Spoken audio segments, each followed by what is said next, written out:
السلام عليكم ورحمة الله وبركاته. اللهم صل وسلم وبارك على سيدنا محمد وعلى آله وأصحابه أجمعين. زي ما احنا شايفين كده، طلعت لقيت الوضع بالوضع ده كده بالظبط، ولقيت قشور مرمية شمال وقشور مرمية يمين. قلت بس يبقى الحمد لله الرزق بتاعنا طلع. الحمد لله يا رب، اللهم لك الحمد والشكر والفضل العظيم. انا لسه هشيلها دلوقتي عشان اشوف هي طلعت ايه وما طلعتش ايه، بس انا ما حبيتش ان انا اشوف المنظر ده لوحدي، قلت اجيبكم معايا كده تشوفوا معايا ايه اللي بيحصل. طبعا البطه ديت انا مقصقصه ريشها علشان ما تطرش مني من اول ما كان عمرها 4 شهور، عشان ما تطرش. يعني متقصقصه الريشه عادي، ومبيأثرش عليها في حاجه. لا، البطه ديت مش اول وش ليها، مطلعه عندي قبل كده كام وش، تقريبا ده رابع وش على ما اتذكر يعني، مش فاكره بصراحه. المهم دي مش اول وش ليها، البطه اللي فاتت هي اللي كان اول وش ليها، اللي هي البيضه اللي فاتت. لان انا عندي كام بطه لونهم ابيض برقدهم كده. طبعا راقد جنبها البطه ديت اهيت ما شاء الله عليها. هنشوف البيض بتاعها برضو، هل طلع هل بيخرفش، هنشوف كل حاجه مع بعض. طبعا البطتين راقدين جنب بعض اهم زي ما احنا شايفينهم كده. فربنا يكرمنا ويرضي خواطرنا يا رب، اللهم امين، بالخير اللي يملى بيوتنا. يا ريت لايكات كتير جدا جدا للفيديو، يا ريت لايكات ونشر الفيديوهات على قد ما نقدر، عشان كل اخواتنا اللي ما شافوش فيديوهات التطليع يشوفوها ويستفادوا معانا من الفيديو، ويتعلموا يعملوا لبيتهم سلالة. يبقى عندك سلالة لسنين وسنين. كلمة سلالة دي مش كلمة سهلة والله يا جماعة، كلمة سلالة دي يعني يبقى عندي حاجة لسنين وسنين.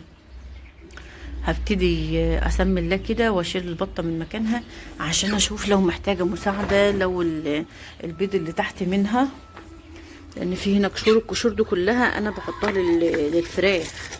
ما شاء الله ما شاء الله، البطه دي ما شاء الله وزنها عالي زي البطه اللي فاتت بالظبط، البيضه التانية اللي هي كانت اول وش تطلع. فالبطه دي برضو ما شاء الله وزنها عالي، عشان كده ما حطيتلهاش بيض فراخ. عشان كده ما حطيتلهاش بيض فراخ، لان الوشين اللي فاتوا لما حطيت لها بيض فراخ كسرته من الطوق اللي وزنها ما شاء الله كسرته. فانا قلت البطه اللي وزنها عالي مش هينفع ان انا احط لها بيض فراخ تاني. طبعا هي مطلعه عندي كام وش قبل كده، وكنت مصوراهم معاكم قبل كده من زمان لو هتذكروا معايا، مره ابيض في اسود، مره ابيض صافي، وبرده التانية، ومره كانت بوظت عش اصلا. فالحمد لله. بس طبعا لما باظ عندنا عش عرفنا ايه السبب، كان لازم اعرف ايه السبب. كان اياميها الذكر كان معاها في نفس المكان، فكانت بتخاف تقوم تاكل وتشرب، فكانت بتفضل راقده على البيض، تبدا تاكل في البيض، لانها خايفه تقوم تاكل من الاكل عشان الذكر بيفضل يجري وراها. وكانت بدات تكسر في البيض، والبيض طبعا اتكسر تحت منها، وانا ما كنتش اعرف، انا مفكراها راقده في امان بقى بحط الاكل وخلاص. فطبعا زي ما قلت لكم طبعا عشان بس نكون عارفين يا جماعه ان مش رقد بطه، مش كل بطه رقدها بيكون زي التانية، ولا في العدد ولا في الركود، ولا يعني ممكن بطه تطلع قبل التانية بيوم بيومين، ممكن بطه تطلع بعد التانية بيومين، مفيش مشكله. طبعا البطه دي راقده جنبها اهيت، والحمد لله. عايزه بس اشوف البيض بتاعها صاحي ولا نقر ولا ما نقرش. الجنين بتاعها بيخرفش اهو، يعني انا حاسه حركه الجنين بايدي كده وانا ماسكاه اهوت، ولو حطيتيه على ودنك هتسمعيه وهو بيتحرك. فربنا يكرمنا منها يا رب وتطلع على خير هي كمان. ربنا يكرمنا منهم ويرضينا منهم خير، ويبارك للي يكونوا من حظه ومن نصيبه يا رب، اللهم امين. الجو الايام دي برد، البط لازم يتحضن كام يوم كويس جدا. طبعا دي راقده هنا هي زي ما وريتها لكم، والتانية يا دوب راقده جنبها يا دوب بمسافه بسيطه.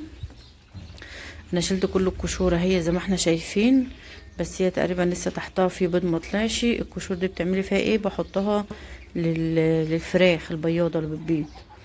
طيب البطه دي مطلعه الالوان دي، كان معاها الذكر لون اسود ويدوب حته بيضه كده في رقبته، اسود ويدوب حته بيضه في رقبته. فطلعت الانتاج ده اللي هو خليط من اللونين الاتنين.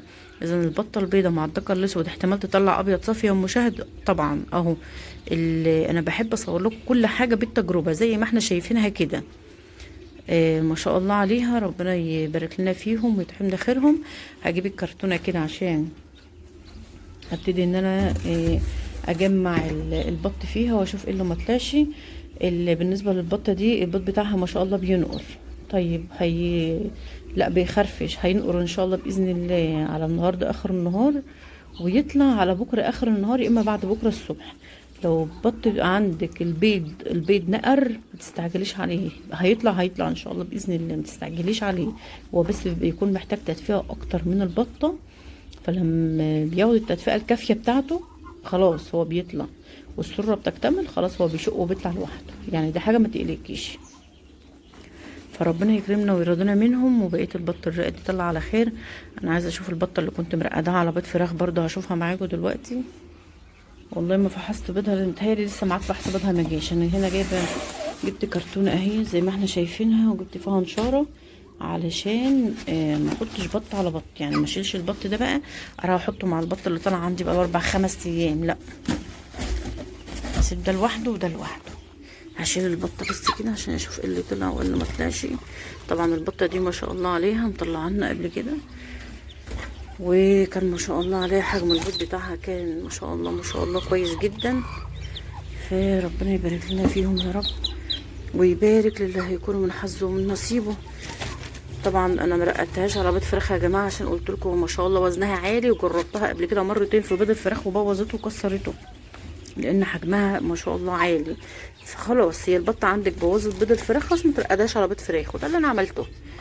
جيت خلاص يعني حتى لو هتزودي لها بيض من بطه تانية ماشي، هترقد عليها عادي. لو هتكتفي بالبيض اللي هي بيضته بس برضو خلاص حلو رضا وزي الفل. هي هنا لسه تحتها بطين هم اتنقرين بس لسه ايه ما طلعوش، هشوفها. لو هتكمل رقود وترقد عليهم كده بعد ما اشيل البط منها خلاص هسيبها. لو هتكمل رقود هسيبها، لو مش هتكمل رقود هشيل البطين احطهم تحت البطه دي، وهيطلعوا على اخر النهار ان شاء الله، عشان ما تخسريش البطين خساره. وما شاء الله حجمهم كبير فخساره. اهو شايفين النقر اهو نقرين اهو. انا بس بحاول اوريكم حركه الجنين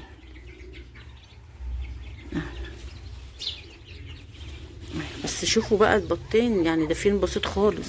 ليه؟ لانها تقريبا واقفه على البط من ساعتها لما طلع، بتكون فرحانه بيه فبتقوم واقفه على على البيض اللي هي رقد عليه، بتقف فبيسقع.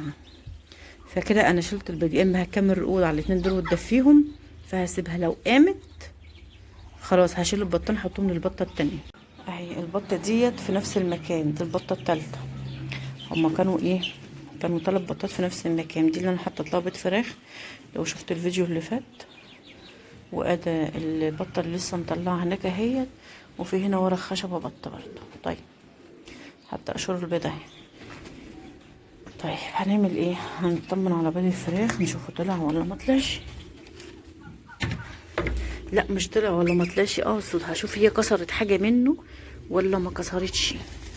شوف هي كسرت حاجه منه، ان البطه ديت ما شاء الله حجمها عالي، حجمها عالي. فبس انا كنت ايه، بستجمد قشرة البيضة اللي انا بحطها، يعني بستجمد البيضة اهو. البيض الحمد لله الحمد لله سليم لحد الان. فكده كده هنجرب مع التجربة للاخر، ادي ان دي اول ركود ليها كده زي ما احنا شايفين. قبل ما اختم معاكم الفيديو عايزه اقول لكم هنا معلومه مهمه. يعني انا لو طلع لي بطه مطلعه 10 بطات او 14 بطه زي دول بس يتربوا بدون اسهالات، بدون اسهال، بدون امراض، بدون عرج، يعني احسن من 30-40 بطه يتربوا. اعرف اصرف عليهم واكلف عليهم احسن من 30-40 بطه اربيهم. دي النظريه اللي انا عايزه اقولها لكم. من شويه بط زي دول يكون عددهم مش كتير بس يتربوا معاكي صح، بياخدوا حقهم في التربيه وفي المصاريف والتنظيف والاهتمام، هتعرفي تطلعي منهم سلالات. يعني لو هتعملي الدفعه كلها، لو هتعملي الدفعه كلها مشروع ليكي، يعني لو هتاخدي النتي كلها تعمليها مشروع والدكوره كمان. شايفين البط، معلش بعذر على المنظر، شايفين البط عملت فضلات ازاي حاليا اهي، ناشفه ناشفه، مفيش اسهالات مفيش اي حاجه. المفروض بقى البطه دي قدامها قد ايه، انا على ما اتذكر يعني المفروض قدامها حوالي اسبوع وتطلع. فربنا يبارك لنا فيهم ويتعبنا منهم خير يا رب، اللهم امين. حبيت اصور الفيديو ده معاكم على السريع. على فكره يا جماعه انا مش بصور البط اللي بيرقد عندي كله، لان يعني انا عندي مجموعه كده هي مشروع برضو، بس دي مش بصورها لشغل القناه عشان تكونوا بس عارفين. يعني انا عندي مجموعه انا مش بصورها عشان الناس بتفكر ان انا بصور كل البط اللي بيطلع او كل طيوري، لا انا عندي مجموعه تانية الحمد لله في برضو لهم مكان مخصص انا مش بصورهم، لان هي كده كده الافاده واحده. فالمجموعة التانية بقيت بط المشروع اللي انا برقده، فربنا يكرمنا ان شاء الله في المجموعة الجديدة برضو نرقدها عشان كل الناس تتراضى وكل الناس تاخد من السلالة. البطة دي برضو هي والدكر الحمد لله اهيت برضو هنا هي والدكر، بس انا عاملة بينهم عازل ببابة اهوت، قربت ان هي تخلص بيض، هي برضو لحد تقريبا 14 15 بيضة اهيت، فربنا يكرمنا منها.